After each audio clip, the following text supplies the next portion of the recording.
but Rob Bradford of the very, very popular Baseball Isn't Boring podcast. Hottest podcast in Wow, Boston, right? what a big day for you. Derek White's favorite First of all, podcast. I don't know if you could read Derek White's mouth, but he was yelling McFarland. I saw that. I saw that.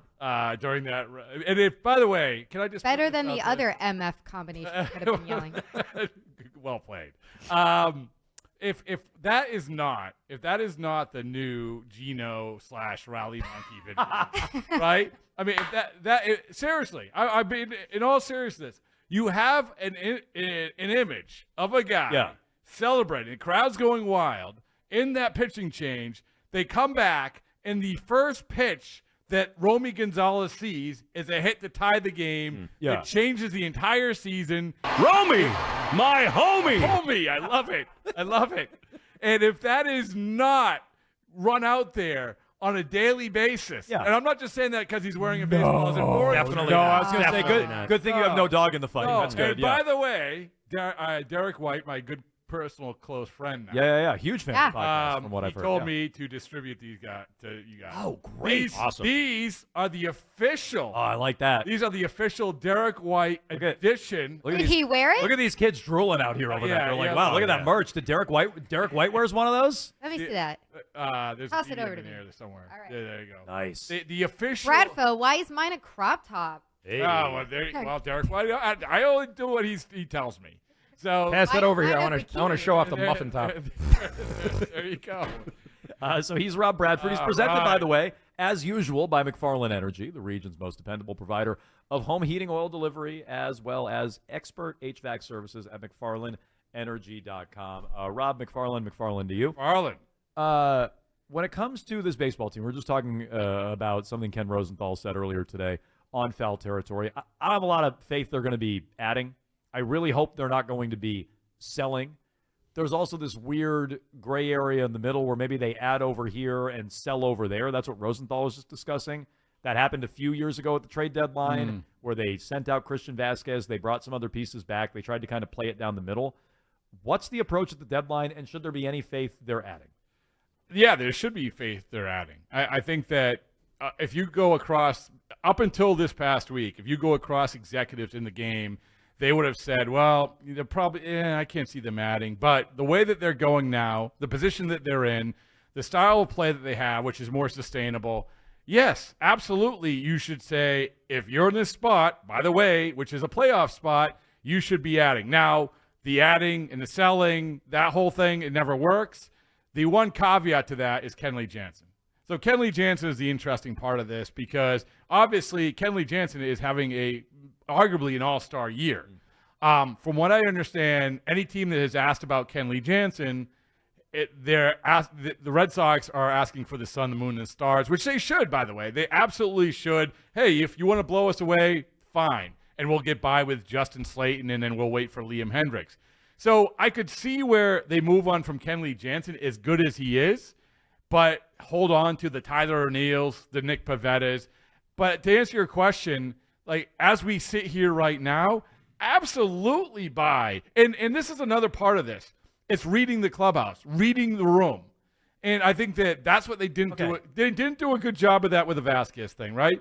Because, yeah, they traded and they got guys. But once the last 3 deadlines, you had the entire clubhouse begging for reinforcements. And so after that, people will tell you, like Bogarts and other people tell you, once Vasquez was traded, the assumption was that was giving up. Even though it was a flawed player, even though he got, Willie Abreu and Manuel Valdez back, the perception in that clubhouse was, even though we got Eric Hosmer, that's it, we've given up. You got to read the room. And I don't think they've done a good job of reading the room, and that's what you got to do. When you say they have to, is that is that Breslow making the call, or like no? Well, I think it's two things, right?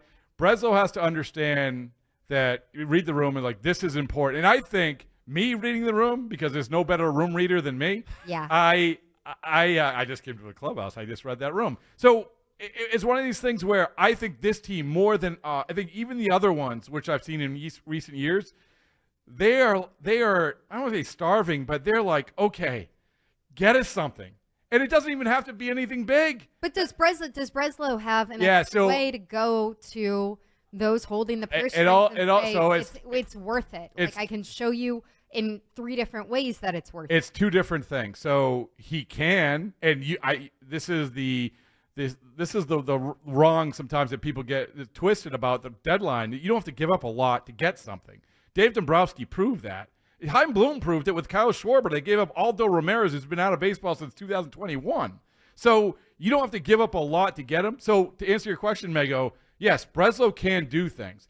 The bigger question is, a lot of people in this deadline feel like the teams that are going to get the best players and get the best deals are the teams that are going to pay down on contracts and invest in guys who are owed money. Or even, like, for instance, if you trade Kenley, okay, if you take on his salary, you can get a better player. That's usually how it works.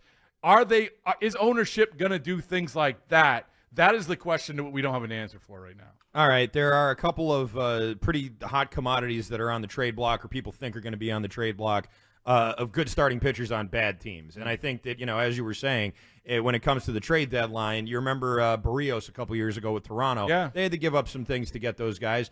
It seems like that's the main area right now where you look at the Red Sox and their roster and think, okay, they could make a big upgrade here. What would that, in your mind, sort of cost in terms of prospects, and where are they at in terms of willingness to move on from prospects who maybe were Bloom's prospects that Breslow? Yeah, I don't think the Bloom prospect thing, either they're good or they're not. I mean, either the guy there, they view them as foundational pieces or they don't. You have, Meyer and Teal and Anthony and now this kid Anderson. So it's like you have these guys who they're like, for the short term, no. But I'll come back to it. You don't need to do that. And I'll use another Dave Dombrowski trade last year. Michael Lorenzen. You just need a guy who can get you to the finish line. Because ultimately, if you get to the finish line, this team might actually have 3 starters that you can roll out in a postseason series that could win. And science and history would suggest that you able to actually make it to the World Series, Arizona Diamondbacks, Texas Rangers, if you have those guys. Okay, we're talking to Rob Bradford, WEEI, and the Baseball Isn't Boring podcast. You can check that out on the Odyssey app, AUDACY. Get it on your phone. Free, easy. You can hear all about Derek White and his free. experience at Fenway Park. Derek, if you're listening, come on the podcast. Yeah, well, and the Jones and Mego show, but both. Yes. Why do you start with the podcast and then work your way over here? That's fine with me. In fairness, the next shirt he wears will be the Jones and Mego shirt. He's already worn the Baseballs and Boring. Yeah, we got to get those out. Oh, can I haven't told you guys. Our shirts are going to be halter tops. You keep coming back to halter tops. No, before it was a crop top. Okay. Yeah. I haven't told you this, and I haven't told anyone except Ken Laird. Oh. Is that so? I'm nervous now. No, it's a good thing. So next week, maybe for you. Next week, my appearance, which will be in studio because they're on the road, Red Sox on the road. Uh-huh. Okay. I will be bringing somebody with me. Oh. And he was on the podcast this morning. Wow. Oh, wait. Is this somebody who has cannibalistic tendencies? It is. Wow. How about that? Wow. I think the quote was, "I want to learn how to push the buttons." Great. Okay. Great. We can teach him that. I mean, Ryan, anybody can do that, right? I don't know. That's not all that. I don't know if Odyssey's going to foot the bill for the Uber, but I will take up. How far does he have the Uber from? I don't even know, but you don't know where he lives? Mego is obsessed where people live. I know. Says a lot about him. Pretty weird. She already creeped out Cora. I actually asked this person. I said, "Where do you live?" He's like, "Why? You want to hang out?" Why don't you say yes? I just want to know where you live so I can get you from here to there. So anyway, yes, it's. I look forward to that very much. I broached that with him yesterday. Interesting. It actually would have to be on the road because they're on the road. So he's doing stuff like right now. He's doing stuff so he couldn't come over here. Okay. So yeah, so it's going to be a good time. Well, great. I'm looking forward to that very much. Yeah. Now, you asked him about the Father's Day story, right? Oh yeah. Yes. Okay. Yeah, I need to hear about that. Yeah. Okay. Well, I was just going to say he revealed a few things on the podcast, or at least an individual on the podcast. I didn't catch every single guest, so maybe we're not talking about the same person. No, Tristan Casas. But Tristan Casas was on the podcast. And, he gave you a timetable for his return from injury. Yeah, he gave you an update, on the contract. Yeah. And he also gave you an update on that story about his Father's Day story. I watched this clip, and it seems like his dad's maybe a little disappointed. He is. I mean, wouldn't you be? Yes. So in case people missed it, it was ESPN, the night game, Father's Day, and he was, I don't know, mic'd up or interviewed during the game, and they asked, hey, tell a Father's Day story. And he tells the story about when his father got mad at a Little League game or something, and they hauled the father away, Protective Child Services, in cuffs, and put him in the car, and that was the feel-good Father's Day story. But a warm, there was some lesson learned there. I don't know what it was, but there was some lesson learned. He's scared of dad. But it became very. Sounds like an episode of Trailer Park Boys, doesn't it? Well, I mean, listen, Netflix are saying, why couldn't you do that now? Can you simulate it? But so anyway, it became a viral thing. So I asked him on the podcast, what your dad's reaction, and he just laughed. He said, yeah. It's like, why couldn't you have told a different story? So I said, well, Tristan, Happy Father's Day, Dad. Baseball isn't boring, is Love bigger it, than ESPN. True. So I'm gonna let you use this platform to tell an alternative story. Smart. For Father's Day, and he did. He told a great story Is it about boring? picking. It's never boring. It's picking seeds off of a tree when the batting cage was closed and throwing. It was a feel-good Father's Day story that did not involve being cuffed and put in the car. Watching his father cut a man's hand off for stealing. Tony Soprano. Yeah. So So he's obviously, every time you sit down with him, he's awesome to talk to. And so I look forward to you guys. Yeah, no, me too. Teaching him how to push the button. Well, it looks or sounds like he won't be playing next week. That's for sure. He won't be on the road trip. It sounds like, so he's not super close to coming back. But he's pretty optimistic about coming back. It sounded like. Yeah. So he had an MRI yesterday, which was going to tell him if he could start swinging again. I mean, we should know today if that's the case. So if that's the case, he'll be back pretty soon. We just hope it's not before Monday or Tuesday next week. I kind of want to start this little check-in with Alex Cora, not with him directly because he'll never tell us, but the temperature of Alex Cora with Boston, because we've talked a little bit today about how big of a story he is in this season, that it might be his last season. And he sounds happy. He said there's a great atmosphere last night. It was the best since 2021. How does it seem that he's feeling? I think he's loving life about working here right now. I think he feels good about working. And I also think he feels good about potentially making a crap load of money, no matter what happens. Well, that means he's not coming back here. No, yeah. Well, I mean, and I think this is where we can't get it twisted. Where this isn't a typical manager's negotiation. I think Alex Cora will approach this like a free agent, and if they approach him like the John Lesters or the Xander Bogaerts of the world, and say, hey, we're going to give you this offer, we're going to start low, and if he keeps going down this road, which is overachieving and getting the most out of this team and being a playoff contender and all of this, and I think having the best year he has had as a manager, then he is going to make a lot of money wherever he goes. And if the Red Sox want to keep him, then they'll have to pay for him. Jarren Duran playing out of his mind right now. What does this mean for the All-Star game, and what does this sort of mean for his future as he continues to progress into really a dynamic player? First of all, he's an all-star. I mean, unless he falls off a cliff, he's an all-star. But I was thinking about this morning because with the Celtics and we're starving for stars in Boston. A few years ago, we had the delicious exercise: who's the face of Boston sports? Right? Mac Jones or Jason Tatum? I remember that. Oh, and I think I threw Xander Bogaerts in there. Casas delicious. It's Jarren Duran. Yeah, exactly. But he has legitimately become a star athlete in Boston. Not only because he's performing, because he's a guy that you say, I want to watch that guy play, right? I mean, I say that, yes. He's a dynamic player. It's not just a guy who is, he's pretty good at this or pretty good at that or a starting pitch. He's having a great month. All right? I mean, it's not he's been doing this all season. He's having a great month. Well, right now. I mean, he hasn't been doing this all season.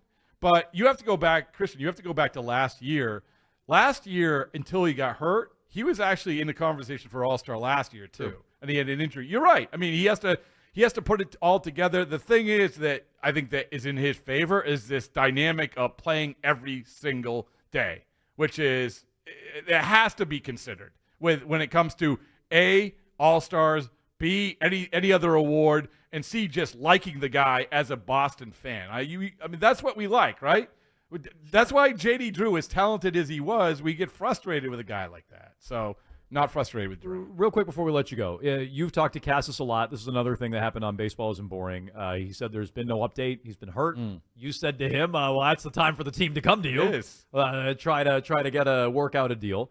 So I know there's been negotiations with Casas. Doesn't sound like they've gotten very far. How about with Houck or Durant? Any talk there? They both say no. They both say they haven't talked, and they, talking to Houck a couple weeks ago, he said they haven't talked recently. They talked in spring training, but they haven't talked recently. And I think it's with all these guys, especially with Casas, especially with Duran, especially with position players, the deeper you get into it, the tougher it gets. I mean, it just these guys are confident that they get to the finish line and they're going to make a ton of money. So, yeah, I mean, it's great. You got Bayo, you got Rafaela, but if you really want to talk about foundational guys, the guys that you mentioned, I don't think there's any question. Like, those are the guys you got to hang on to. Yeah, and those are the guys we're going to – I mean, Bayo and Rafaela seem like pretty good deals for the team. Those are guys who may not be great deals. Yeah, I would say it's basically the equivalent of Derek White. You have to keep Derek White here for another 10 years if you can. Right? Yeah, Right? another plug. I think we all agree. I mean, his brand was never hot. Forget about my brand. His brand has never been hotter. Exactly. I agree, though. This is the Geno equivalent for the Red Sox. Oh, how can it not be? Get this, and this is not Bradford talking as like a businessman or a podcaster. He has no dog in this fight. No. This is just I'm not gonna looking out for the Remember Red you had Sox. Kevin Millar in the jean shorts dancing around? Remember, I'll give you that. This is much better than that. Come on. Might I add wasabi, Maybe to you. wasabi. What's up? McFarland. Oh, well, yes, exactly. Wasabi McFarland tea.